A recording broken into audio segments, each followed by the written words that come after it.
Hello there. We continue our analysis of the 7 wastes on the PPAP process. Today we're going to talk about the second waste, overprocessing. Overprocessing means to put more work or effort than the basic required for the product that is requested from our customers, whether they are internal or external. Simply put, overprocessing is waste. It does not add value to the process, and the customer is not willing to pay for it. Plus, it adds cost, delays, and opportunities of error. Taking this concept to the PPAP process, we found 3 areas where we can reduce or eliminate overprocessing. Surrogate MSAs, creating family PPAPs, and using generic documents. Let's start with surrogate MSAs. If you already have an MSA study that was performed on the same instruments, you can reuse it if it matches the following criteria. You have acceptable results, it was performed in similar dimension, and it's not older than 1 year.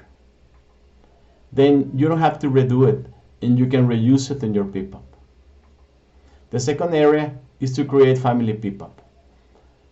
Sometimes you have similar products like resistors, capacitors, diodes, or even plastic parts where only the color changes.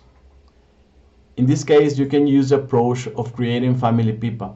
This is, you will have one parent PPAP that will inherit most of its documents to the child PPAPs. The third area is to use generic documents. In the same way as we described in the previous example, for similar products, you can use the approach of having generic PFMEAs, flowcharts, and control plans.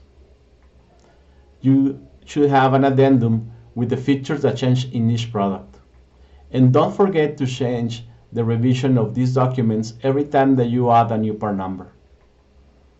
Waste is the enemy. Always ask yourself these 2 questions. Do we clearly understand our customer requirements? What are the strictly essential processes to meet our customer requirements? Time is your most valuable commodity. I invite you to analyze your PPAP process and find ways to eliminate waste. We sincerely hope that you find this information helpful.